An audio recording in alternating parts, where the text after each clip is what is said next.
been lounging with Skipper. You've been lounging with Skipper. Yo. I want to welcome everybody to another episode of Loungin with Skip. This is a pretty interesting episode because this is my 30th episode. Wow. Yeah. Dope. So, Congratulations. yeah, appreciate that. Mm-hmm. So I'm sitting with Casey born, right? Denver born. Yes. St. Louis raised? So both, actually. Yeah. Yeah. Okay. My parents are from St. Louis. Had me and my youngest brother in Denver, and then moved back to St. Louis when I was in high school. Okay. So St. Louis upbringing all day. St. Louis upbringing. Yeah.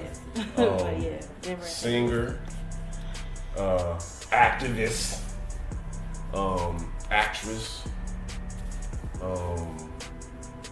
what else? Producer. Film and TV producer. Film and TV producer.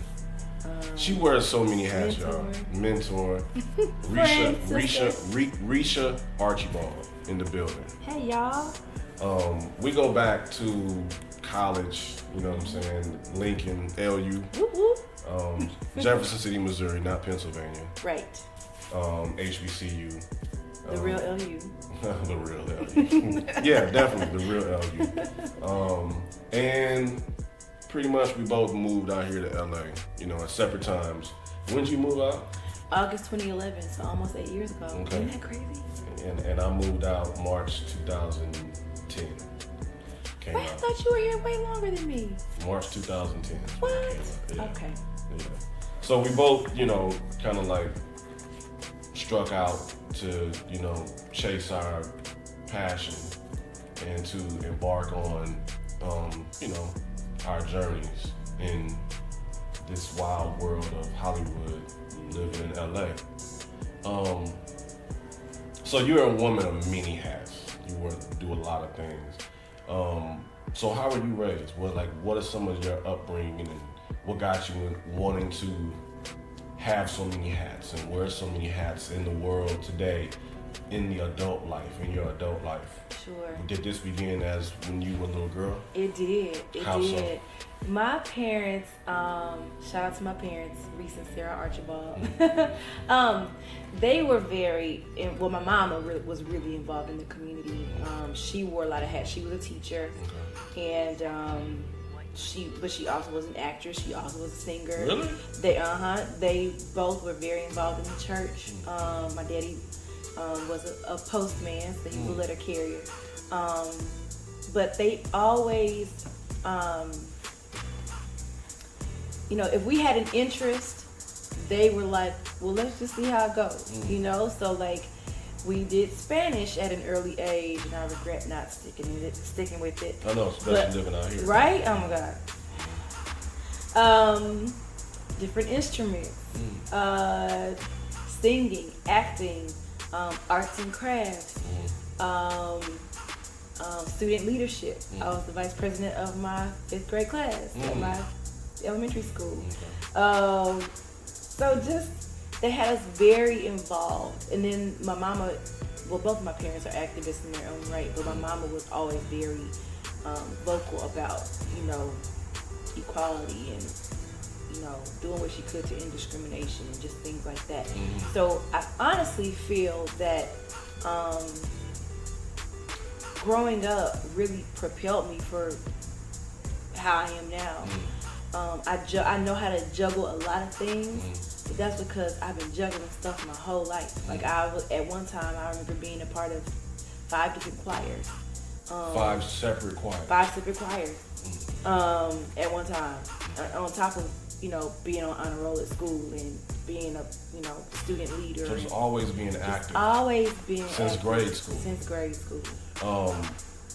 Junior high, same thing. Same thing. High school, same thing. High school. Even when I moved to St. Louis, When did you move to St. Louis? I moved to St. Louis in January of '99. Okay. Yeah. So that was your senior? That was my junior year of high school. Okay. Yeah. Now, that was tough. How did that feel moving from Denver to St. Louis? Well, it was a pretty easy transition for me. It was hard because it was junior year, right? And in Denver, I was so involved. I was a part of two of the biggest choirs in the city. On top of, being involved in school and so many other things, NAACP. I was the treasurer of my youth and college division then. So we were extremely active. I was a basketball manager for my high school, championship winning Denver East, boop, boop, go Angels. But so moving in the middle of my junior year was hard, but the reason why we moved was because my mama has a disease called sarcoidosis, which is very similar to lupus. Lupus is an autoimmune disease, and it attacks major organs in your body, and so it attacked her lungs. And so she literally was down to like 89 pounds, and really? she was on oxygen 24/7. She literally said that the Holy Spirit told her that if she didn't move by March, she was gonna be dead. And so my daddy was like, "We moving." So, and she always noticed that every time we would go to St. Louis, which was like 2 or 3 times a year to visit family, she would feel better because the altitude was lower and the climate was more humid. Because in Denver it's really dry and it's a higher altitude because it's a mile above sea level. So that's where they get the coin Mile High City, is because it's a mile above sea level. Okay. So those factors were what drove us to St. Louis, or back to St. Louis. But St. Louis was always my second home. So I was familiar with St. Louis. All my family's in St. Louis. It definitely was a transition because I think I was so old. But I clicked with the kids pretty quickly because we had the same upbringing. Okay. And that's at Hazelwood Central. Hazelwood Central. Yes, Hazelwood Central. Shout out to Hazelwood Central Hawks. We went to the same high school. Yeah, That's right. That's right. So yeah, But I was some years. Yeah. Before Yeah. But still the same Hawks thing. love Hazelwood Central all Hawks. day. Yeah. And honestly, I felt a lot of love in St. Louis because, like, I don't know, Denver is dope. I don't want to downplay Denver at all, but St. Louis is very big on like black love. And I mean, it's still very segregated, so you kind of have to be. It's just kind of like it's either black or white. Exactly. There's really no in between. Right. But going to St. Louis, like, it was love immediately, and I felt it in a way I had never really felt it before. And so I fell in love with St. Louis in that way. It was definitely a hard transition up front, and it took me about 3 months to really get used to being there without being depressed and whatnot. Now, what was the first thing you involved yourself in? Choir. Now, speaking of choir, what about being a part of the choir do you enjoy? And at such an early age, what was something significant for you where it sparked a legit, like a pure interest? Yeah. For you to want to be part of that. I love the team spirit of choirs. Okay. I love the mechanics of it. So you were like in the church choir as I a was little in girl. church, yeah. Well, my mama has pictures of me singing in the church choir at 2. Like, I'm literally grabbing the mic. And she told me the story of that. But yeah, so I've been literally singing since I was like 2 years old in a choir setting. And then going through school, I had amazing teachers. Shout out to, my mama was my first teacher, first of all, and my mama sings too. So a lot of my learning was through music.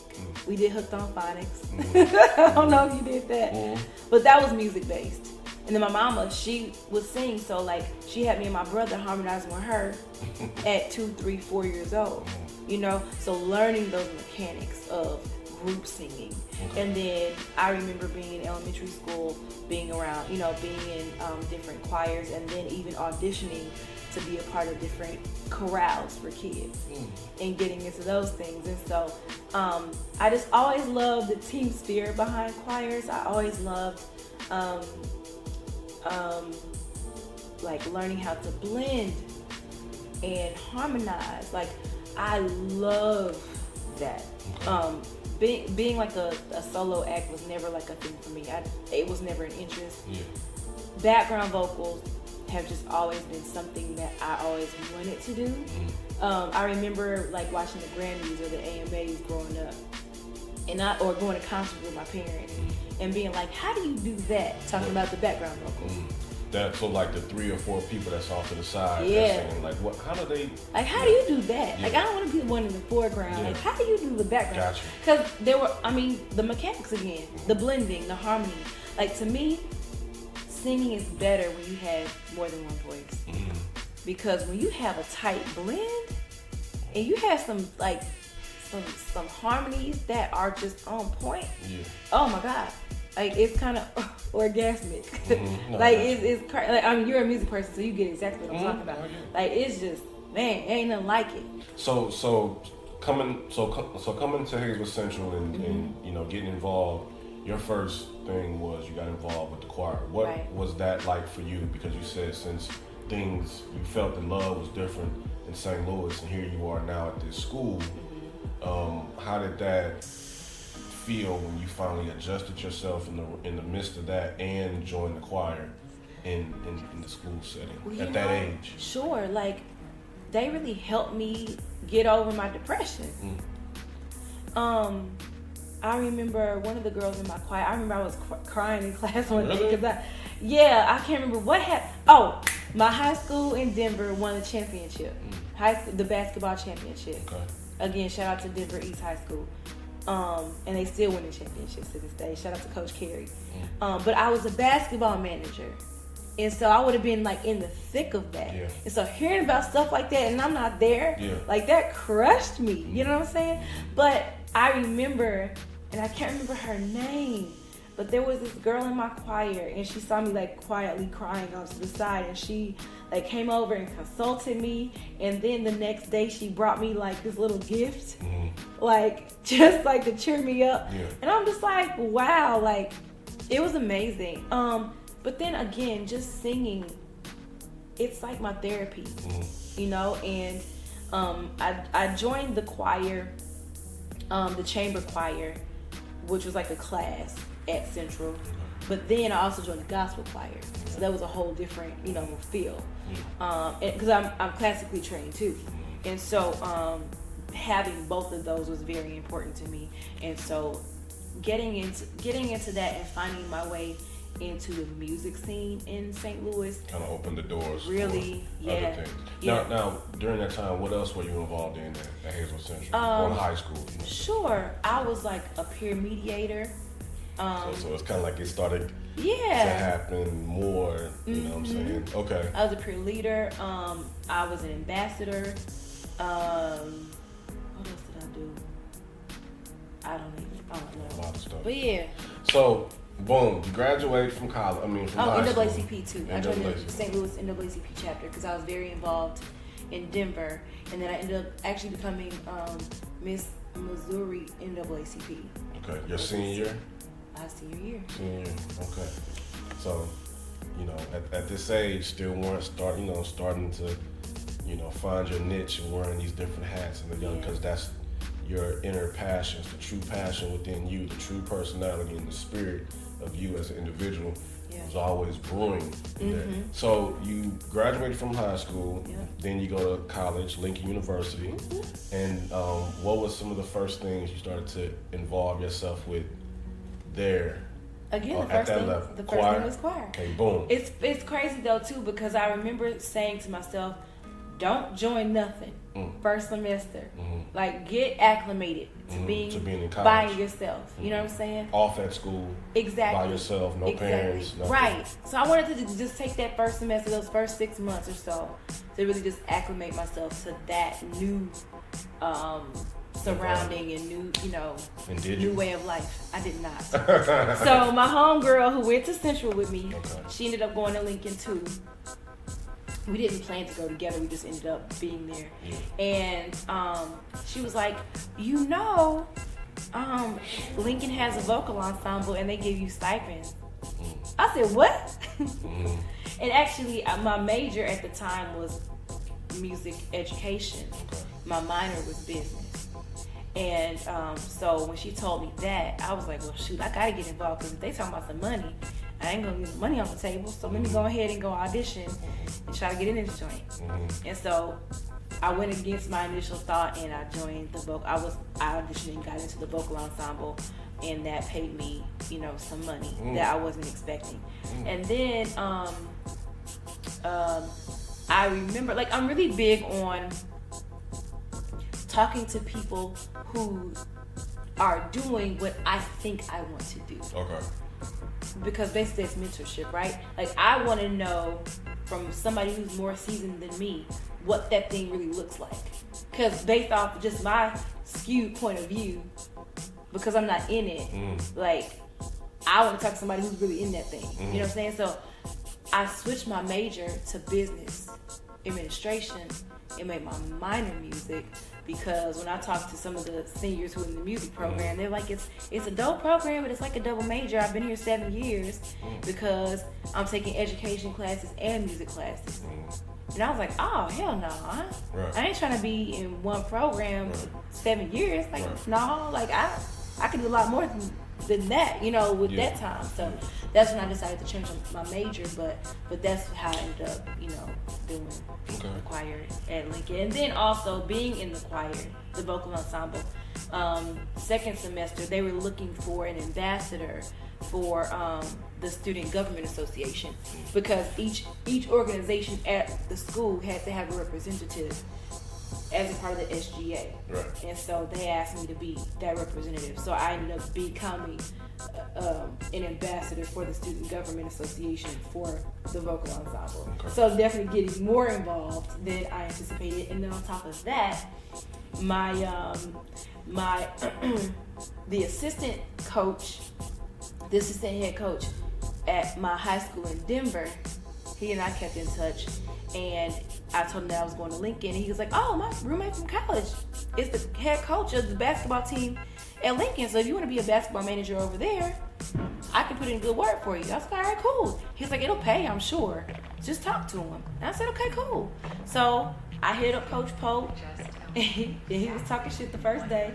He was like, yeah, Perlman told me about you, so I'm here to hear you out, but if you're not serious about this, then don't even worry about it. And I was like, listen, Coach, like, I wouldn't be calling you if I'm not serious. So if you need my help, I'm down to help. So let me know what you want to do. And he's like, all right, cool, I'll pay you a book stipend. So I got the stipend from the vocal ensemble. Now, for those that don't know, what's a stipend? So a stipend basically is free money. Okay. Where you do a particular job and then you get a certain allotment of money that you agree upon, or that they can afford to pay you. Okay. So it's not like a work study. It's not like something like that. It's something in addition to. It's something that you can just get a side hustle, basically. Okay. Yeah. Kind of like a part-time job. Yeah, kinda. So to speak. Kinda. So you had two different things going on with these stipends. Yes. Okay. Yep. Now, on top of that, then you became a member of the best sorority ever in life. Delta Sigma Theta. What else is there? Incorporated. Yes. Delta Sigma Theta Sorority Incorporated, Alpha Theta chapter. Okay. I pledged in the spring of 2002. Yeah. What brought you to that fold of becoming a member of a sorority? Sure. So when I moved to St. Louis, a lot of my girlfriends who are like my best friends to this day, they were part of the Del teams in St. Louis. So like you had the Del teams who were like a little baby Delta group. You had the Omega Squires, and you had the Kappa Leaguers. Okay? So I joined the Del teams, and my brother joined the Kappa League. Okay. And so we were like, do community service. Oh, so Will was in the Kappa League? He was in the Kappa League. And now he's an Alpha in the Mason. Right. But, and it's some people who are salty about that, but that's another story. Real. But he's a great Alpha. Oh, yeah. He's a great Alpha. But, so like that was my introduction to like Greek life. Yeah. Like I had some like adopted aunties in Denver who were AKAs, but I really didn't know anything about Black Greek organizations. Right. But being a part of Del Teams was so dope, and I was already very much involved in the community, but since I was in a new space in St. Louis and I wasn't so involved just yet, being a part of the Del Teams really like got me into the community in a different way. Okay. But the thing I loved about it was that, and shout out to Sharonica Harden, one of my sorors who was over the Delta teams back then. She's such a powerhouse and does so much in the community in St. Louis. But her and some other sorors, they had us, and they didn't push Delta on us. They didn't even talk about Delta. All they did was the service. And so when I got to Lincoln, I was like, I'm familiar with Delta, so I ain't really studying nothing else, And then when I looked at the history of Delta and how, like, the 22 members of AKA decided to leave because they wanted to create change in their community, not only the community, but just for our people in that time. I was like, I would have been the 23rd member to leave. Because back then, we have to remember that you had to have a level of resources and finances and intellect, and just if you were college bound, you were upper echelon Negroes. Right? Yeah. And so for those 22 women to say, you know what, we have these resources, but there's so much more that we can be doing for our people than having tea parties with what we have to offer. And so that was extremely attractive to me because that's who I am. My parents raised me that way. And so that's what drew me to Delta Sigma Theta. And it's funny because I remember in Delta teams, like, they would just say, like, it was just kind of a going thing. Not necessarily from the Deltas telling us this, but just kind of amongst each other, like, you don't talk about what you want to do. Kind of thing. Yeah. So when I was at Lincoln, I never told the Deltas that I wanted to be a Delta. Right. They had no idea. But they saw me out. They saw me singing the national anthem at basketball games. They saw me, in the student government. They saw me doing all these things on campus. And so when I went to our rush, they were like, oh, she want to be a Delta? Cool. So that's how I ended up, joining the organization.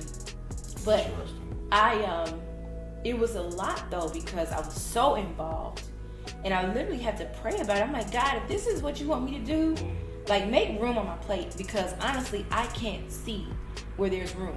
Like, I'm taking, 18 hours for class. I'm on the dean's list. Like, I got basketball, manager. I got the vocal ensemble. I got the gospel choir. I got the regular choir. I got student government. I have all these things going on. On top of that, and I'm just like, listen, I want to do this, but if it's not for me, like, okay, like, let your will be done. You know what I'm saying? And I don't remember John Key, John Key, he's one of your frat brothers too. But he was basically one of the people that really got me at Lincoln. But he was like, you have my support, like, but just think about it, then make sure it's what you want to do. And so I did. I prayed about it and all that. And Now, how was it for you? Because I'm noticing, like, you mentioned things that, about you prayed about something before you actually do. So when did you find that power of, was it like that power of prayer, of knowing within your spirit of certain actions to take? When did you begin to kind of understand that part about you? I always did.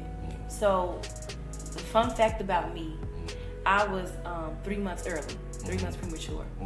I was a pound 13 ounces at birth. Yeah, I was too. Really? See? I was a pound 13 ounces at birth. A pound 13? A pound 13 ounces. Okay. And, like, the doctors didn't think I would live 24 hours. They didn't think I would be here, first of all. And then they thought that I would be, like, I would have cerebral palsy. They thought I would have, like, coordination issues. And so my parents were always very vocal about telling me, like, how 6 other babies died around me and I was the smallest. Like, so I always had this stark understanding that I was saved by God for a reason. And so, although I was very popular growing up, I was the good girl, quote unquote. I wasn't always the one picked for the team. You know what I'm saying? Unless it was like, something that was work related. You know what I'm saying? But like going to some boys' house for a party. I was invited to parties too. But like, some girls were faster than others, and I just wasn't that girl that people would call to go over some guy's house or do whatever. You know what I'm saying? And honestly, sometimes it'll make me feel a kind of way. But I'm just like, you know what? I'm different. Like it's fine. Like I felt like God was blocking me from certain things. So I honestly, and I like, you know how they, say, come to the altar, you will be baptized. I was 10 years old when I decided to do that. So like I've always known since I was a kid that I had purpose in this world. You know what I'm saying? Because God didn't save me for no reason. Yeah. He didn't save all of all of us are here. All of us have purpose. But your specific purpose. Yeah, like that you feel in your spirit is what is a constant reminder for you to keep, it's a certain connection that you have. Absolutely. With God. And then too, like with my mama dealing with her illness, like I rely heavily on God to protect her. Because like there have been many times where she was quote unquote on her deathbed. And so I really I've always had a very close relationship with God. And then moving to St. Louis, that was the first time that I had to rely on God solely for myself, because I could tell that I was depressed and I wasn't really myself. And so that was the time where I really had to dig in and not rely on God for my mama, but for me. And so I've had very early experiences, you know what I'm saying, having to really tap into my relationship with God. And so it's just second nature for me. You know what I'm saying? It's all I know how to do, honestly. And anytime I'm faced with any kind of difficulty or any kind of crossroads of a situation or a decision I need to make, like I always see God first, because that's just what I know to do. Now, you graduated from college with a what? Bachelor's? A bachelor's in business administration. And the years went so fast. I had so much fun that I decided to stay and get my master's degree. So I got an MBA in management from Lincoln as well. Wow. Yeah. So you got a bachelor's, you got a master's, and then after that you moved back to St. Louis. Actually, no, I moved to Omaha, Nebraska. For a job with the federal government, working with the Veterans Affairs healthcare system. That's what I'm saying. All over the place. Yeah, and that was the first time I lived so far from home. Because, of course, leaving what was it like living in Omaha? It was interesting. But it was a blessing. Like, I was there for a year.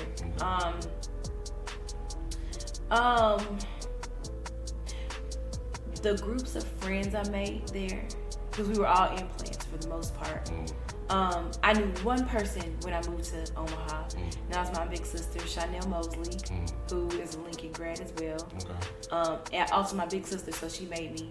But I knew that through Shawnee, that name sounded real familiar. Yeah, you would know if you saw her.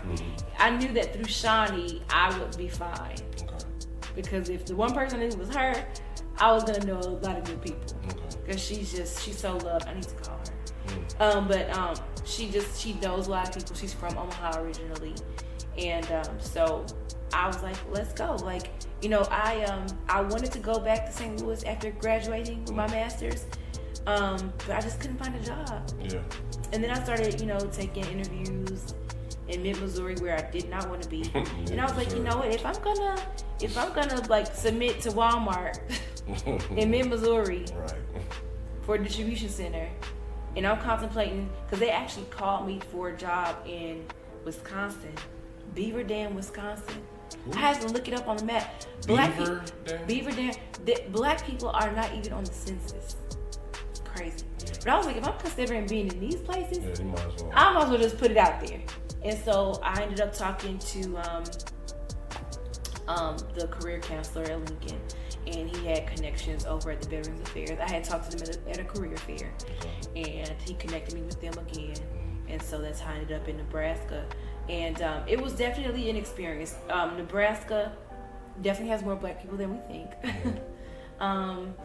It was a learning experience. I was working for a lady who shall remain nameless, white lady. I was the only black and youngest on the executive level, working under her. She was the assistant, not president, but basically if hospitals had a president, she was like the assistant.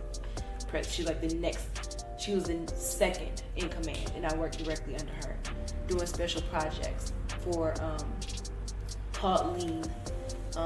It was a process that was developed, or mainly developed by Toyota, creating or eliminating waste out of processes. And so they tailored it for offices and hospitals. And so it was my duty to look at a process, then figure out where those issues lie by putting a team together to get their ideals on where the problems were, and then creating a utopia new process, and then we do like a pilot to that new process, and then implement that new process. Which was basically production. Your way of producing. Exactly. You were producing. I was producing. So you know what I'm saying? So see how it's all coming together. Right, it all comes together. Oh, there's more. Trust me, I bet it is. I already know it is. So you came back from Omaha, came back to St. Louis. Yes. Now what were you doing? I ended up getting a job. So 3 days before I left Omaha, I got a job at Boeing. Okay. Doing supply chain and logistics. Okay. Now, around what year was this? That was 2007. Okay. Yeah. And I worked at Boeing for 3.5 years. They had a big layoff in 2010. And around that time, I started doing background vocals for Aloha. Okay. Reno. This was 2010. 2010. Yeah. Okay. Reno, another Lincoln grad, I know. was managing Aloha at the time. And he reached out to me about background vocals. Okay. And I was like, yeah, I got some people. He was like, well, do you want to audition too? I was like, well, no, I'm good. I got a lot of stuff going on. But I'll let you know. I'll connect you with some folks. So I connected them with my people. And then I thought about it some more. I'm like, girl, you've been wanting to do background vocals your whole life. Like, this is your opportunity to sing for a dope artist. Like, just go for it. Yeah. And so I called Reno back and I was like, you know what? I think I do want to do it. I didn't have to audition. He just trusted me. He had never heard me sing before, but he just trusted that I could do it, I guess. And then I went to the rehearsal, and we killed the backgrounds. Was that your first time meeting Aloha? Yeah, that's my first time meeting Aloha. Instantly fell in love with her. That's my sister till I die. Like, I love her. She's such a raw talent. One of the sweetest people you'll ever meet in your life. Now, what year was this? This is 2010. 2010. So before I got laid off.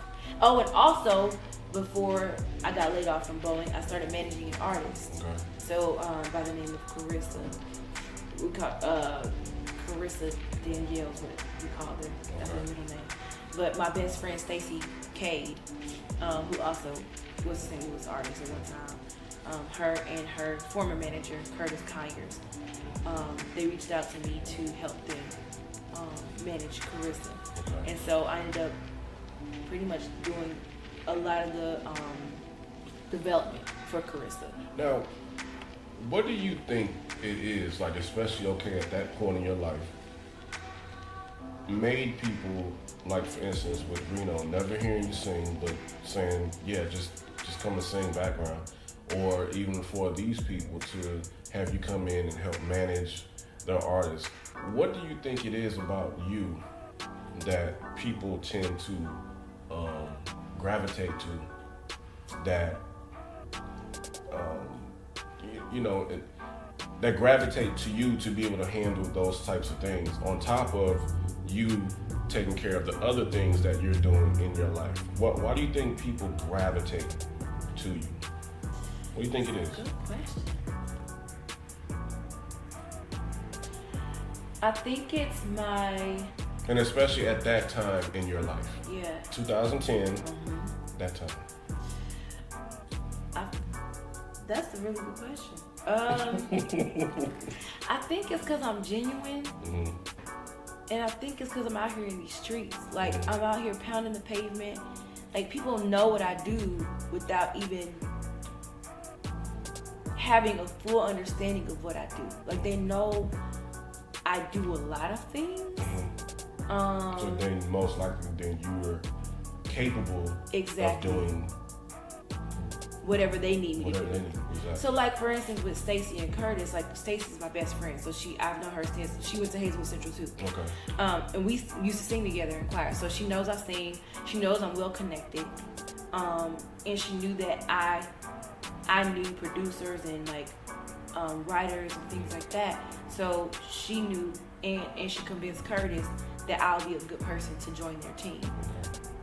So, go ahead. And then, as far as like Reno, honestly, I feel like that was just God. Like, I really don't even know, because Reno didn't go to school with me. Like, I just knew Reno in passing. Yeah, you know what I'm saying? Yeah. So I don't actually think he went to Lincoln. I think he was just up there a lot. Really? The dreads? There. Yeah. Yeah. I think he was, I don't know. I thought he went there. He was up there a lot. I don't know if He said he went there. I don't know. He may. I don't know. I don't know. Me personally, I never saw him walking with a book. Got you. That's just. Was he there when you were there? Him. Yeah. Okay. Because I just remember him from Homecoming. No, yeah, he was up there when I was there. So, what made you move, or what made you want to decide to or think of moving to LA? Well, first of all, I always considered myself more of a like down south, East Coast type chick. Because when I left Denver, I just, being a part of the NAACP and then also going to St. Louis all my life, I always felt like I clicked with the people. Although I did click with the people in Denver well too, I just saw a different type of Negro in the Midwest and down south and on the East Coast. And that attracted me. So I never thought that I would be this far west, ever. And then I used to have nightmares about California too, about like the big earthquakes and stuff like that. And so like I grew up like I would never move to California. And so it's funny that I even like thought about coming here, and really the driving force was Carissa. And then when I got laid off, my mentor, shout out to Gerald Haddon, my big brother, and Tammy Haddon. They're two powerhouses in the music industry. I ended up meeting them through my business partner Curtis, because we did a video shoot with Carissa out here back in 2009. Okay. And I remember when I got laid off, Gerald was like, I mean, what you gonna do?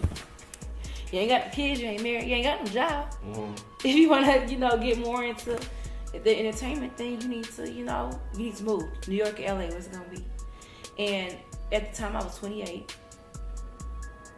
And I thought about it and I was like, he's right. Like, if I'm gonna do it, I should do it now. Because if I look at my life in a 5-year trajectory, I'm definitely gonna be married with some kids. And that's fine, because that's a goal. You know what I'm saying? But I didn't feel like St. Louis was where I needed to be, is where I was supposed to be. And so I was like, you know what? I'm gonna just try LA. I got people there. So I'm gonna try it and see what happens. And if it works, cool. If it doesn't, cool. I can always go back to St. Louis. It's no big deal. And so I told my parents that I thought about moving. They supported me, and I got mad love from the city. That's the thing about St. Louis too. Like we go by the show me state. Like, we take that to heart. Yeah. And one thing I know about St. Louis too is like it's great training ground. Yeah. But you hit a glass ceiling. Yeah. But also, like, if you get love from the city, you are then given the blessing to spread your wings. Because if you're not ready, them Negroes gonna let you know. Yeah. That ain't it, bro. That ain't it, sis. Yeah. Like, they gonna let you know, like, off the strength. So the love that I was getting from everybody in St. Louis was like that thing that was like, yeah, it's time. And then also, like, a couple of people, some of my elders who I, like, one's like an adopted granddaddy and the other is my uncle. They were nervous for me moving out here. And they were really like not for it at all. And I was just like, and then I was seeing reports on like how the job market was terrible back in 2010, and they were talking about letting all these inmates out because the jails were overflowing, and so it was just like a lot of negative things that were being shown in the media about LA at the time. And I was like, nah, man.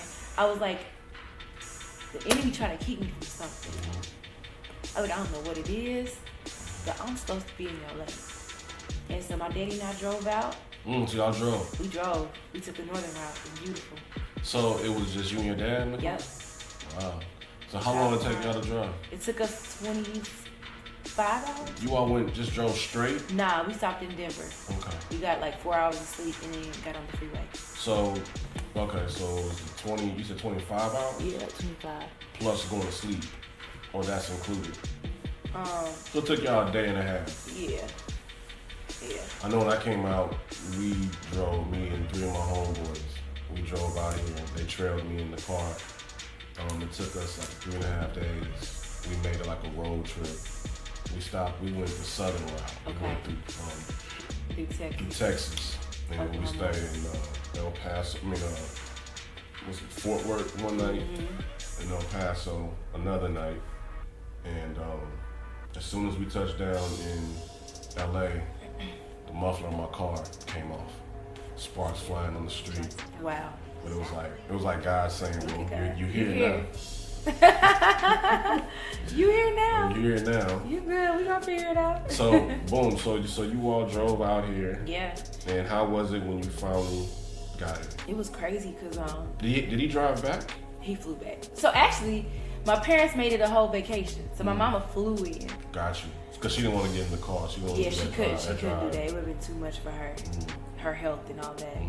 And then too, we ain't had room. Like, I piled my car up. My little Oldsmobile Alero. I think I was the only one in LA with an Olds Alero. For real? Yes. 2004. When I got it, it was new.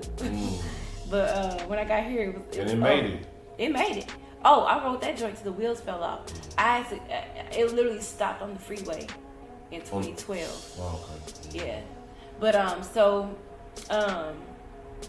when I first got here, I was renting a room for my business partner and his wife in Rialto. Okay. So for those of you who don't know where Rialto is, it's like the next city over from Rancho Cucamonga, where Uncle Elroy and them used to stay on Friday. Yeah. And Rialto is like an hour, 15 minutes I think I remember, or so away from LA. And so I literally was driving to LA almost every day. Wow. I kept a suitcase in my car because I would crash at friend's house. Shout out to Tyra and Marquita Ford. So I would like crash. I remember you telling me about that too. And so. Wow, so you were driving an hour and 15 minutes from, this is no traffic. Right.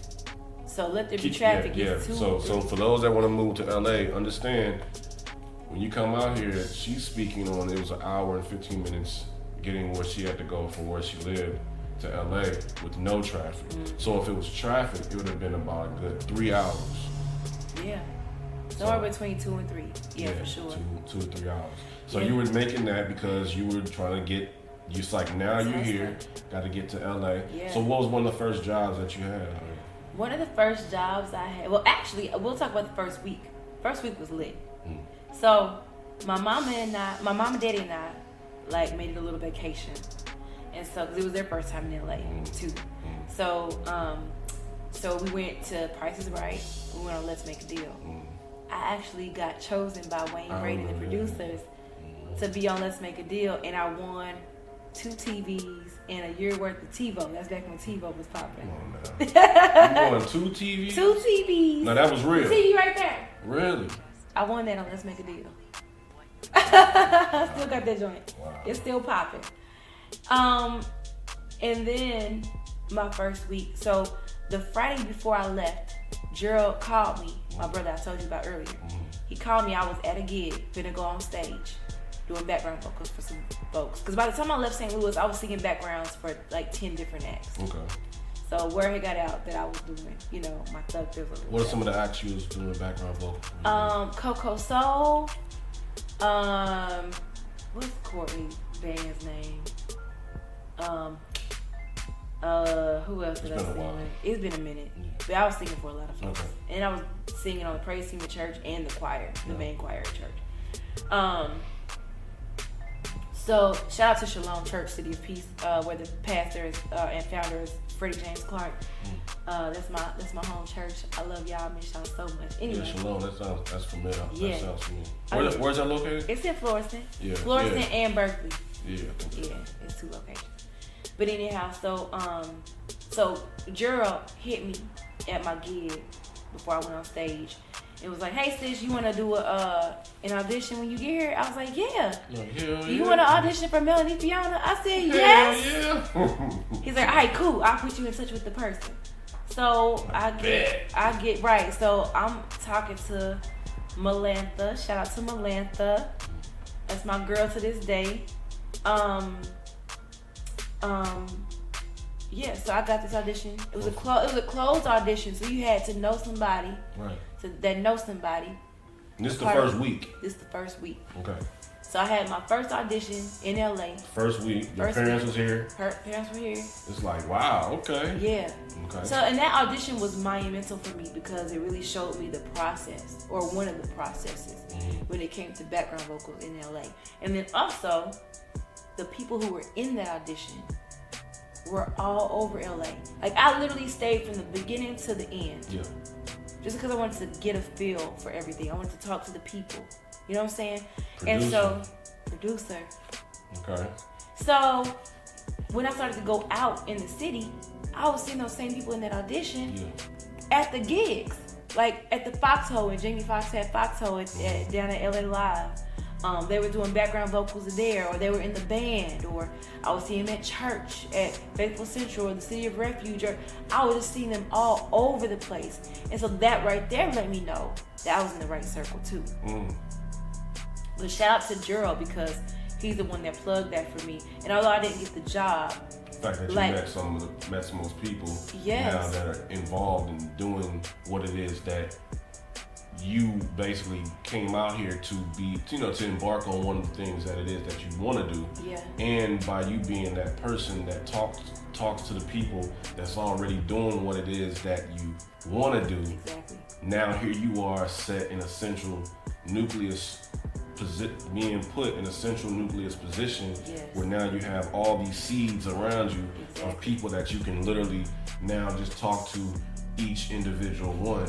And because people gravitate to you and because your spirit understands that and knows that now, and the kind of person you are as a social butterfly in a sense, now you're able to expand your wings tenfold, whereas you didn't even really have that in St. Louis because you came to that glass ceiling, so to speak. Now you're out here where your wings can literally fly. Yes. Now the connections really begin. Yes. Now and I'm friends with some of those people to this day. To this day, the first week I moved to LA. And these Negroes are killing the game. Right. Because here it is now, almost 8 years later. So and everybody's leveling up. Everybody's leveling up. We have to level up. We have to level up. In order to live out in LA and maintain in LA consistently, you have to level up. And you have to surround yourself with people who are like-minded and like-spirited. And who are leveling up. And who are, but here's the thing, like, it's important to build relationships linearly. Like a lot of times, and I think Issa Rae actually talked about this recently, but a lot of times people want to go to the big wig, or they want to like reach out to somebody that's sometimes that's not attainable. You know what I'm saying? But when you find people who are doing what you do on your same level, y'all level up together. And that's one thing I can say, being here for 8 years, literally all of my friends have leveled up, and me too. Like, we've all leveled up, but we've helped each other level up. You know what I'm saying? Like, it's amazing being able to drive down the street and see my friends on billboards. You know what I'm saying? Like, my real friends. You know what I'm saying? It's amazing just being able to, you know. But to those that, on the outside looking in on that, they'll be like, man, that's crazy. She knows her. Or she knows him. And I'm like, yeah, that's some boy. Like that's so and so. That's my Like family. Like, but it took you to move out here to be able to surround yourself with the people to take that step, that leap of faith, and believing in having that God is leading you, and that you're just basically pretty much a passenger in His seat of your spirit. He was able to lead you and place you in certain situations to where like He's saying constant reminder of like, I got you, I got this. Yeah. And it kind of stems off from when you were, the little girl, you know what I'm saying, from the very beginning, singing in the choir and this, that, and the third. So now, I know since you've been living out here, you've done a lot. I remember one time it was that R&B Live. I remember you had invited me out to that, and you were singing background. Shout out to Ted and Philippe. Yeah, they used to do I forgot who was singing, but excuse me, but I know Aloha had came out here to perform. I don't know if you were singing backup for that. I think you were. I did. Yeah, that's what that was. It was that night. So I know at this particular point in time, how has these past 8 years have been for you living out here? And I know I know you're involved in a lot of things. Yeah. Kind of, like explain some of the things that you're involved in. Sure. Over the past 8 years, nearly 8 years that I've been here. Because you've been acting. Now let's get to that. Because I know I seen you on what was it? It was something I was watching on YouTube. It was called Black Boots. You were involved in that. I saw you in that. You were like the librarian. I was the assistant to the president. Yeah. Oh yeah.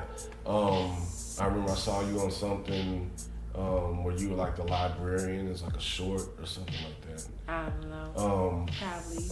And you know, been in commercials? I've done some commercials. Okay, I booked like 4 commercials in 2016. Okay.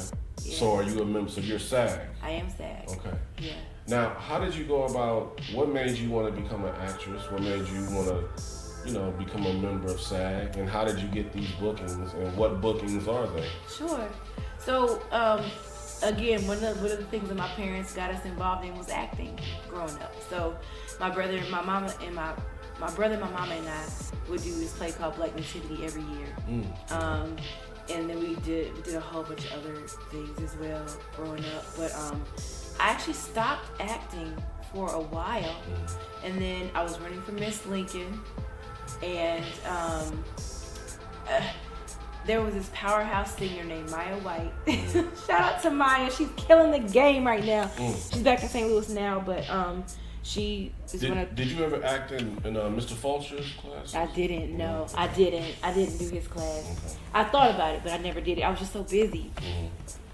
But I was like, I don't want to sing against Maya because I'm gonna lose, because she's amazing.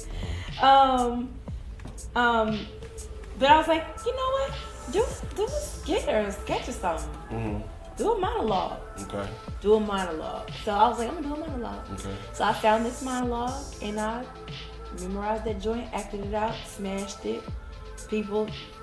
I remember people like coming up to me like months later, like that really impacted me, like that was dope. And then in 2010, I was like, I'm gonna get back into acting because I hadn't done it in a while. And my homeboy Steve, he was working on a project, and he was like, "Yo, it's this role I think you'd be dope for." He had never seen me act before. He just trusted I do what I do. Okay. And I was like, "Cool." And the role was, it was called "When Do You Forgive" or something like that. That was the name of the play, and I had to portray an abused ex-girlfriend. So I literally had to act like I was getting beat up or whatever. And that role really stretched me because I ain't never been abused physically by a man in my life. Thank God I don't have that story like a lot of women and or men do. But that role stretched me in a major way, and I loved it, and I got that acting bug again. And so when I moved here, I was just like, I'm open, I'm just open. Like, I'm coming out here to do background vocals, commercials, and in voiceovers because I had experience at Lincoln in radio at KJLU. Yeah, me too. Yeah. And so I'm like, I want to do all this. I didn't know you was on KJLU. Yeah. You was on KJLU? I had my own show. Really? I did too. Yep. Yeah. Melodic Soul was my name. Really? Yeah. Mine was James Pace. Okay. I like that. Sounds like you're listening to 88.9 KJLU. Tuned in with James Pace. Hey. Smooth soul and R&B. Come on, James. Yeah. Yes. I was doing that. Yeah, no, I was Melodic Soul, and I had a jazz segment. Yeah. And then in grad school, I did it as well. And my segment changed to jazz, neo soul, and R&B. Now, when you was there, were those records downstairs? Yes. Still? Yep. Yeah, I was going down there. Anyway, so you were down there. Yeah. So I sought out to do everything because my thing is, listen, God gives us many gifts, and the last thing I want to do is leave this earth. Yeah. And has to report to Him, and He was like, Reesha, I gave you this gift, this gift, this gift, this gift, and you ain't do nothing with it. Yeah. Off to hell you go. You know what I'm saying? Like no, like He gave us our gifts to be blessings to the people. He didn't give them to us to hoard them. He didn't give them to us, just for us. He didn't even give them to us just for Him. Yeah. He gave them to us to bring people to Him. You know what I'm saying? And so I sought out to use all of my gifts. And so my first background singing gig, well, one of them. Because when I first moved here, I was losing my voice like crazy. It was nuts. Like I got allergies when I moved here. Yeah, I did too. Because the smog was so bad. I did too. And I have asthma, so I was all jacked up. But shout out to Carla Carter, who's also from St. Louis. You know Carla. She at the time was working with Flight Time, who's Jimmy Jam and Terry Lewis's label. She was also signed to them and EMI, which was at the time the biggest publishing house back in the day. Yeah. And they were looking for background vocalists to work with them on some gigs they had. They had a gig at the Nokia Theater before it turned to Novo, right? And also Jay Leno when it was on. And so I sent her some stuff that I did, and they were like, great, bring her on. So I did background vocals for Morris Day and the Time. That was my first big gig in LA. And oh man, that was like a dream come true. Like I love Morris Day and the Time. Jerome was there. So the album was called The Original 7. That's right. Yeah, I remember that. This was like 2012. This was 2011. Okay. It was my first few months of being here. And yeah, because they couldn't use the actual name at the time. Because Prince owned it. Prince owned the name. Yep. Which was kind of messed up because the same thing happened to him with his label. That's why he became the symbol. Because they wouldn't release his name. Yeah. So I'm like, girl, why would you do that? When you know how that feels, you know what I'm saying? But it is what it is. Yeah. But anyhow, that was an amazing experience. I became SAG because,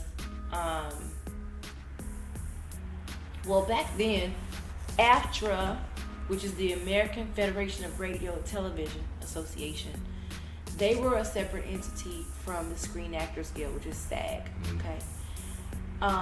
When I first moved here, again, I was seeking the advice of people who've been in the industry, and people kept telling me, you need to join AFTRA, because at the time I was looking to do background vocals on The Voice or American Idol or whatever, and they were like, those shows are a part of AFTRA, and so they're like, you need to join AFTRA so you can get into that network, and so I was like, cool. And so I started doing research on AFTRA because I never heard of it. I heard of SAG, but I never heard of AFTRA. So I'm doing research. And there was a lot of articles out there about how SAG and AFTRA were in negotiations to become one union. So they were talking about merging. And so I was like, dang, I need to find somebody who can tell me if this is going to happen or not, because I don't want to pay to get into AFTRA, because back then you could buy into AFTRA. With SAG, you had to get vouchers and then pay into it as well, which was more difficult. And so I was like, I need to figure out how to pay for AFTRA, but I want to pay for AFTRA if I'm gonna be paying double for no reason. Mm-hmm. And so I was like, I need to find somebody who works at Atra. I went to go visit my homeboy who was a barber. Mm-hmm. I go upstairs to where he is, and the dude in his chair, shout out to David, worked at Atra. Ain't that crazy? Yeah. That's God, though. That's God. It's God. Anytime I say that's crazy, I'll be like, it's God. It's God. Yeah. So I was like, man, I've been looking for somebody to. So I was like, bruh, like, what's happening? Like, is this gonna go or not? He was like, I can't really talk about this, but go ahead and like join Atra, because what's gonna happen is once they merge, everybody in Atra is gonna be grandfathered into SAG, and everybody in SAG is gonna be grandfathered into Atra, because it'll be one union.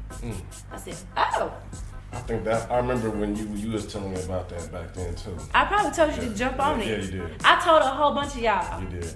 To go ahead and join Atra if you But I guess could. for me at that time I was like, well, why would I go? What am I doing? Right. But now looking at it, I mean that involves voiceovers. Yeah. That's how I would get paid which I still, might get into doing. Yeah. I mean, hey, the union ain't going nowhere. Yeah, I know. It's been here for a long time. Exactly. They do a lot of good work too. But so I joined Atra, and I called my dad. I was like, Daddy, can I borrow this $1,700 real quick? He's like, yeah, baby girl, I got you.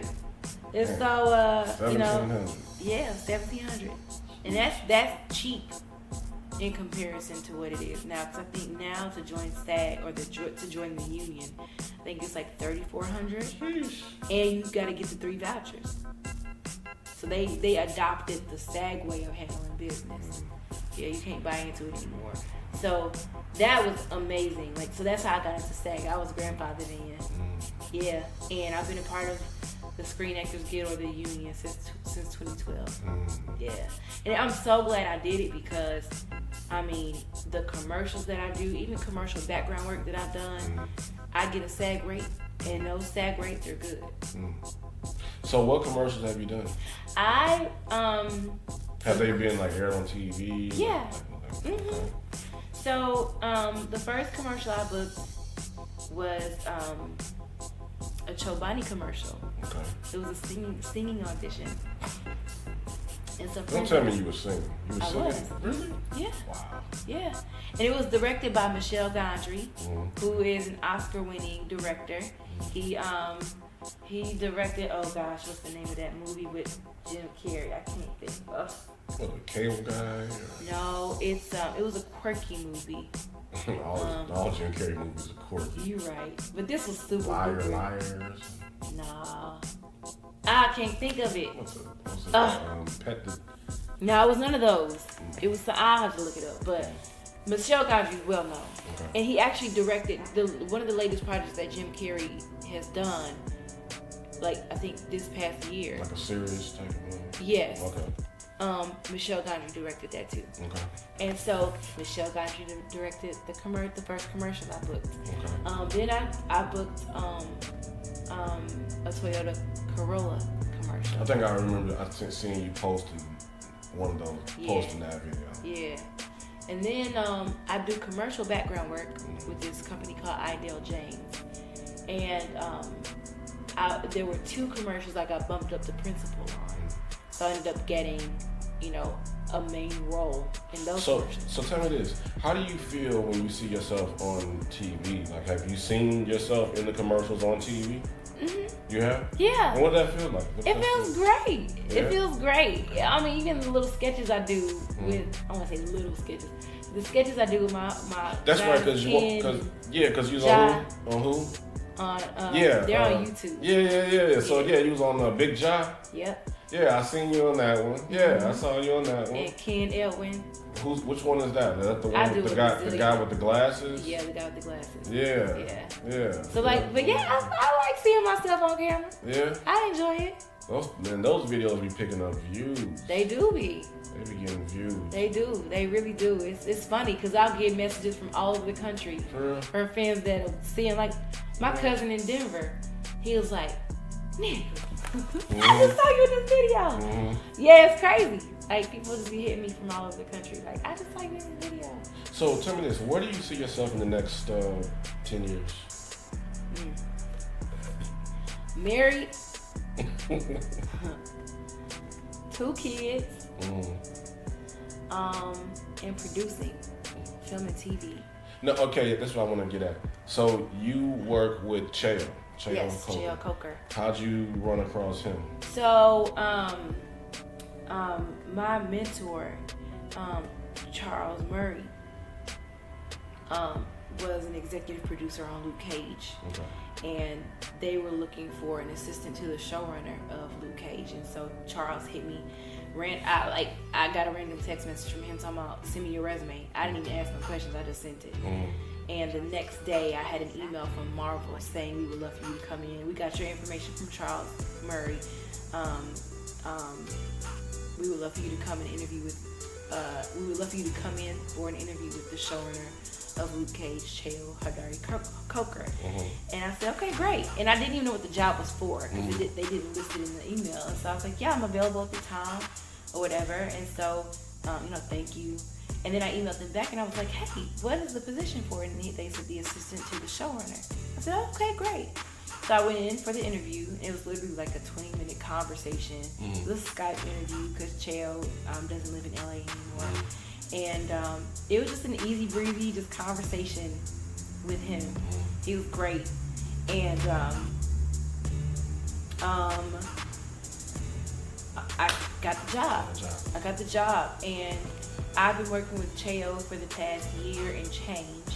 It was a year, May 1st. After Luke Cage got canceled, Cheo reached out and was like, hey, have you found another job yet? And I was like, no. He was like, well, I'm going to keep you. And I'll pay you what Marvel is paying you. I'm like, oh my God, like, who does that? Like, Cheo is, yeah, he's I don't want to put this out, but like, Cheo. He's amazing. Like, he's just an angel. Cheo is dope. He's such a good brother. He's always been a good guy. And then for you to know him, that was not like, what? Like, it's so crazy, because when he needed that haircut, he was like, do you know any people who cut haircuts? I need to get a haircut for this interview. And I'm like, yeah, my brother, like, he's a dog barber from St. Louis. He's like, it wasn't having to be Jason Pettis, but I'm like, what? How you know Jason? Like, what? He was like, you know everybody, Reesha. I'm like, oh my God, this is crazy. Like, what the hell? Yeah. That's so insane. And then for the characters to be based off of you and the guys you were in the barbershop with. And he literally said, like, one of the characters was based off of Skip. Yeah. I'm like, that's crazy. I don't even think he know that. Craziness. That's crazy. And then when he confirmed and told me, I was like, that's nuts, man. Word. Crazy. But that goes to show, like, you never know who's paying attention. And you never know, how this one scenario over here can change to another scenario over here. You just never know. Yeah. You know what I'm saying? And honestly, like, when I got approached about the assistant job, I was a little nervous. I don't think I even told him this. But like, I was nervous because I'm so busy. I'm like, I can hardly keep up with my own damn schedule, so let alone somebody else's life. Right. But you handled it. Yeah, I handled it, and he's just so easy to work with. Yeah. I've heard some horror stories about assistants and them dealing with people. And that's not my story. Like, Cheo's just amazing, and I'm just really grateful. But I remember a little bit before Luke Cage got canceled, I remember sitting in the office, the production office, and I was like, or the writer's room, and I was like, God, what am I doing here? Like, what is this for? And what came to me was, Cheo needed to know me. Like, he needed to know that I had his back. He needed to know that I was loyal. He needed to know that I was resourceful. He needed to know I existed. And that was it. And when he kept me on, he was like, I don't see you as my assistant long term. He said, I know you produce. I know you're on the music side of things. He said, so I see you as a potential partner more than anything. And I'm like, wow. Like, and he said that months ago. And just the other day, I was talking to him, catching up and making sure he was good on some things. And he was like, my goal is to get you producing. Mm. And he now has a 3-year deal with Amazon. Yeah. You know what I'm saying? And he's going to be producing his own content. And so to Yeah. know that I have an advocate like that, like that's priceless. Yeah. Cause we're gonna, cause I have something to say to that and wraps all that into one big thing. So tell me this about the, when you was teaching, well, what you brought me on board, for the HBCU to talk to the high school students at Crenshaw. Yeah. How did you go about getting that together, and what is that called?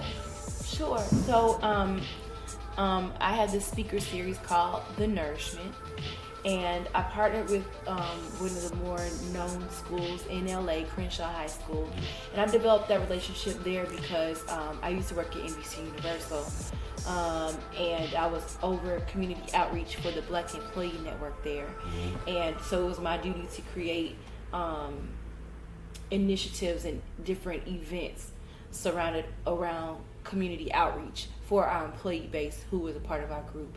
And so they already had a relationship with Crenshaw High School. Shout out to Maynard Brown, who is he just everything to me. That was a guy that was there. The older he's he was a Black Panther too. Like, so he's about that life. Like, but he and I just really we really clicked. And even after I left Universal Pictures, we maintained our relationship, and he actually brought me on as a mentor for his foundation, the Gordon Brown Foundation, and so I'm also on the board of that organization as well as a mentor. But I had this idea before I left Universal to do this speaker series because I know so many dope people out here in LA in different industries, and I'm so big on mentorship and really and in youth. I love the kids. Like, Reesha love the kids. Like, I have such a passion for our children. And one thing I know for sure about kids in those rough environments, one, people don't come to them. Two, a lot of times they feel like they have to be a product of their environment, and that's a lie. And I want to show them something different. I want to bring the people to them, let them know we care about y'all. And the goal basically is to bring people from various industries to talk about who we are, what we do, how we got there, the environments we grew up in or our parents grew up in. Because although I didn't grow up in the hood, my parents did. You know what I'm saying? So I have my sensibilities and my street smarts and all that from my parents because they grew up in that. So I can relate to somebody who grew up in the hood, even though I don't grow up there. You know what I'm saying? So I call it the nourishment because we're feeding the kids mind, body, and spirit. We're feeding their minds because we're bringing people in who can enlighten them on different opportunities or just different outlooks and perspectives on life. We're feeding them physically. Maynard Brown has a budget where we bring in food for the kids.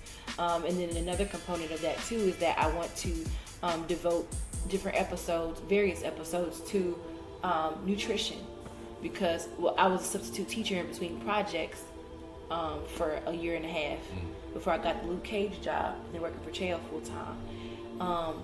And so I had a frontline view on how they treat our kids in these schools. Right. The food is garbage. It's terrible, and they feed the kids. They're prison. It is, Jason. Like, it really is. And so I wanted to bring in chefs to give tutorials on how to make simple meals that are nutritious, but that are made with things that are in their cabinets. Because a lot of times the only meal these kids eat is the one they eat at school. A lot of times the parents aren't involved, so when they do go home, the parents aren't there, or the parents are working late, so they go and get noodles or whatever. And so I want to, use the traditional things that people normally have in their cabinets to say, hey, here are some different ways you can make nutritious meals with what you have already in your cabinet. And then we're feeding them spiritually. Everybody that I've brought on so far has had a spiritual base. And I very much appreciate the fact that you thought of me. Absolutely. To bring me there to be able to talk to the kids. And it's interesting because after that day, I felt inspired to want to do more of that. Awesome. And I was just like, well, I was like, all these schools need these types of conversations to have. We do. You know, so it's kind of like, what if it was like a school tour? You know. Yeah, that's a good idea. Hit up the different schools in the inner city to be able to talk to the graduating seniors about HBCUs and getting them, you know, finding interest in college and, you know, life after this. Yeah. Being in 12th grade. That's now a good what? idea. That's a good idea. That's a really good idea. That's something that's doable. Right. You know. But it was important for me for the first episode. So it's a taped episode. So not only did I want people to come in to talk to the kids, I also wanted the kids to have hands-on experience on producing the show. Yeah. And so there are literally students behind the camera. There are students running the sound. There are students putting up the lighting. There are students setting up the room. There are students moderating the panel. And so I wanted the kids to be involved in the creation of this production because that's exactly what it is. And it was important for me to have the first episode to be HBCU alums behind the scenes in entertainment because I wanted to really highlight HBCUs because there are stigmas and myths about how HBCUs don't prepare you for real life when I think that that's exactly what they do. HBCUs just across the board nurture their students, whether they're black or other, in ways that no other university does. You know, and for our people, for our people, you know, and so just being able to bring you all in, I cannot thank you enough for coming to share because, you know, I wanted to also talk about behind the scenes in entertainment because I think that so many times we see the people in the foreground, but we don't really know, like, if you cut hair, if you dope at cutting hair when you were in high school, you can go be like Skip and go cut somebody's hair on set. Yeah. You know what I'm saying? Like, I wanted them to understand that there are so many, I'm a producer, like, those kids produced that show. You guys are getting hands-on experience on what I had to learn, like, as an adult. Yeah. So, yeah. And that is what has led me to producing this podcast. Because, you know, instead of talking to the people that are in the front all the time, we need to talk to the people that are behind the scenes because everybody has a story and there's people around the world that, just like yourself, that are looking at the person on stage and says, you know what, I don't want to be that person, but I want to be that. Yes. There's a million girls, little girls right now, looking at Beyonce, looking at Rihanna, looking at SZA, looking at all these female artists and male artists too that have background singers in the back, and they want to stand there and be that, just like, you know, you did when you were a little kid. So there's a million little Reeshas out there in the world right now. Hopefully, you know, end up listening to this podcast or somebody who they know, because my podcast won't die. My podcast lives because my podcast deals with one's journey, and it's not a trend. Trends die, but journeys live forever. Yeah. So that's one of the reasons why I started this podcast, to be able to have conversations with people that are behind the scenes that are still impactful to those, you know, that want to be that. Yeah. Which leads me to just saying, you know, I appreciate us being able to have this conversation, and just to kind of like, you know, it's one of those things where, you know, I asked you the question earlier. I said, where do you see yourself in 5 to 10 years? But then but the Spirit spoke to me and says this just now, and I've been thinking about this, but it just kind of stood out to me and said, it's not about me asking you, where do you see yourself in the future, because, you know, the future isn't promised. Right. And we can't look behind us too long and think about our past. Right. We have to enjoy the present, which is now, which is the gift of life. And that's why it's a present. So in this present moment, in this present time right now, we're sitting here having this conversation about your life and your journey. And that's what matters the most. It's I love that you said that. When I was at home for Mother's Day, I told my mama, I said, I am the happiest I've been in my life. And that feels really good to say. I love where I live location-wise. I love my home. I love the work that I'm doing. I love the work that the people I'm doing the work with. My finances are in the best place they've ever been in. And the finances are coming, but I'm doing work that I love. You know, and it's nothing but God. It's nothing but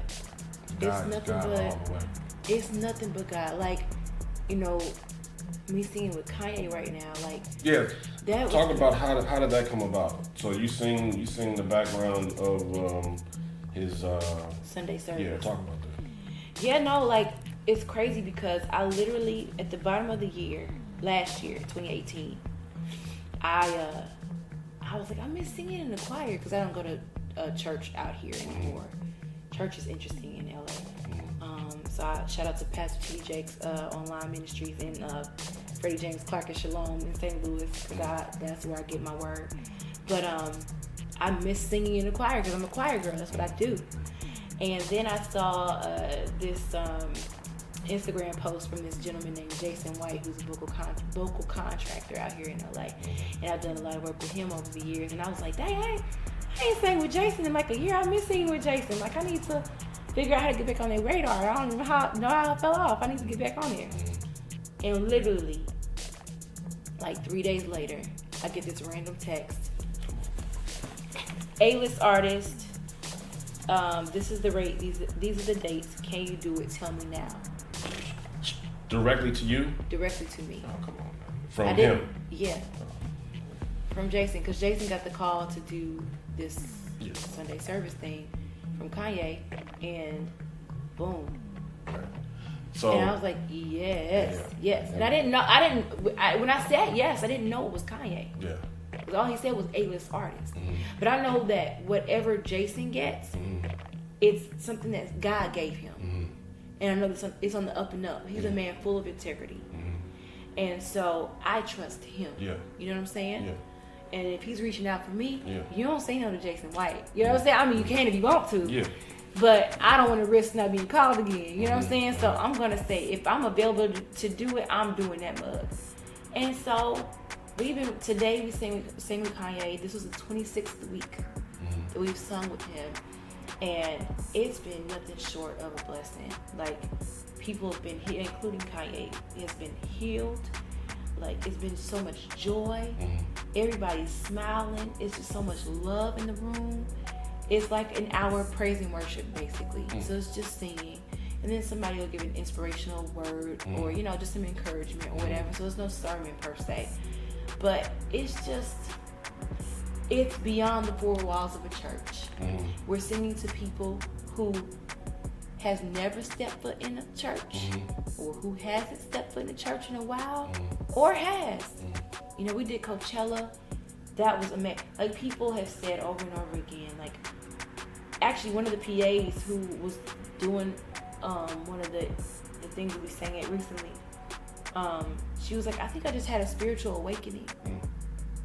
You know, or it was another testimony where somebody was like, I'm an atheist, but I need a Bible right now. Or like, I felt something, like, you guys made me cry, and I felt something that I've never heard before, so I had to leave. Or that I've never felt before, so I had to leave. People are experiencing the Holy Spirit for the first time in their lives. And it's because Kanye's been obedient to the call that God gave him. And so to be a part of that. It's like God's it's like he's feeling something within himself that God has been trying to show him. And sometimes as musicians, as artists, we tend to feel like we're getting that calling, but we want to do things on our own time. Yeah. And sometimes that do things on our own time, which is good, but we're missing out on what it could be that God wanted us to do. Yeah. And I think that the reason why he's doing that, like you said, is because that's been on his spirit, and then by him going through the things that he's been going through, it's like, you know, God begins to break you down to where he reveals the true people around you and brings your spirit to where you become even more aware. And then you become looked upon as weird or that boy crazy or whatever the case may be. But really you're saying what it is your spirit is telling you to speak. Because the spirit doesn't have any limitation to how you feel. And if you feel, then you should be able to express. And if you should be able to express, if you can't express, then you're not being an artist. Us as artists have to express, and we have to express to those, even if it comes out weird. You have to understand it. And I think that a lot of people that trip off of him like that are not understanding expression. And they're not understanding the grace of God and the love of God. You know, I think that a lot of times Christians, you know, or just people who say they're spiritual even, you know, they're so quick to condemn. And it's like, you know, we have to love each other through our stuff. Nobody's perfect. God can use anybody he wants to. And I think that people are so quick to be like, oh, you know, God, you know, used Saul and turned him into Paul, and he used Moses, and he used Gideon, and he used all these characters in the Bible. But we are those characters. People want to look at the past time. Nobody is perfect.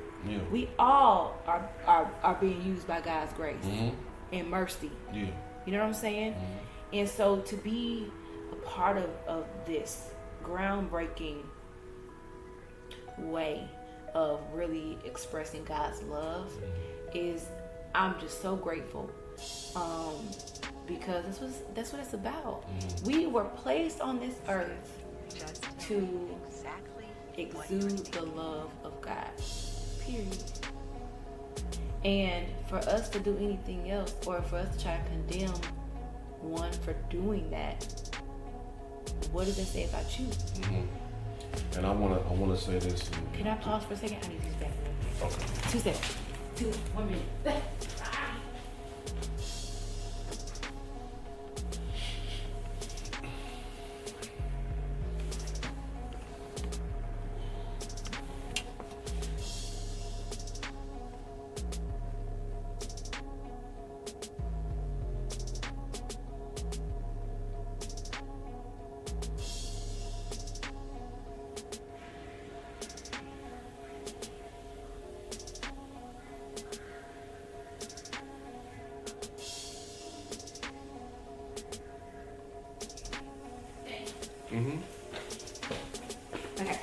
Okay. So just pretty much to wrap things up. One second. You were just speaking about something. You just said something. What was the last thing you said? I was talking about how we're put on the earth to exude love. Okay. So to conclude things, to wrap things up, and how, you know, we're put on this earth to exude love. You know, we're put on this earth to realize that we're here as spirits and gifts from God to leave when it's time for us to leave. That we're leaving something positive and everlasting for those that are still here, that can remember us, and, you know, while their remaining time on earth is, and, you know, and that's what keeps the love of that person who, you know, has passed on, things like that, alive, their spirit alive. It keeps them alive. It keeps, you know, positive and positivity flowing, and that's why they say it's good to, you know, to give you roses while you're alive. And, you know, I just wanted to pretty much, you know, do this podcast, do this episode to you, to like just give you roses. And for others that, feel the same way. You know what I'm saying? Because you are a very impactful woman, and I felt it in my spirit to really have a conversation and just to, just to let you know that I see you. You know what I'm saying? I mean, I've been seeing you, but that I see you, and I know that others out there see you as well. More people than you can even imagine. Wow. People that don't even know you, but have heard of you, see you. And for me to go to this event, before I came here, and there's two guys there that don't know each other, but they know you. That was a confirmation, because when I was speaking to them, I said, yeah, I'm about to go interview her.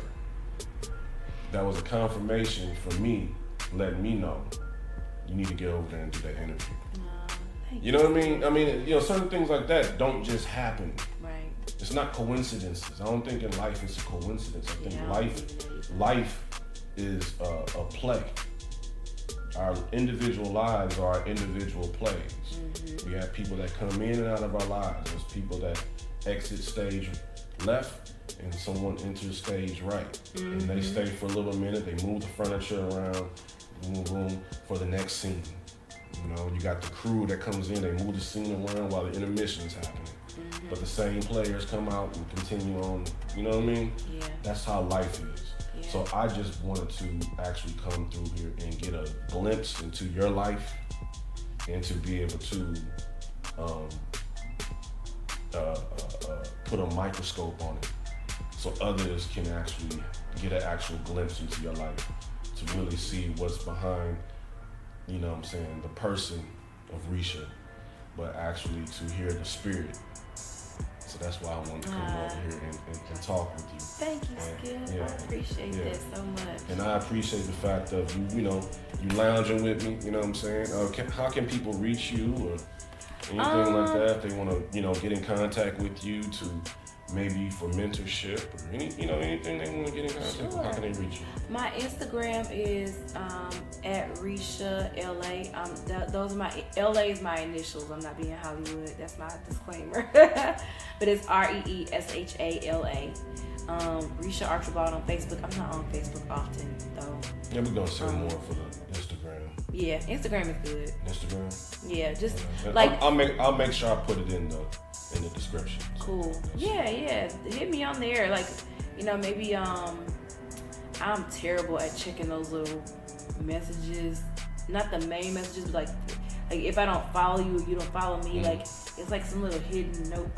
Like in the DMs. Yeah. In the DMs. Yeah. I don't check that. Okay. So find a picture or whatever, Skip post, respond on that, and then I'll find you that way. That works for me. Is there any advice you want to give someone out there that may want to follow their dreams, passion? Absolutely.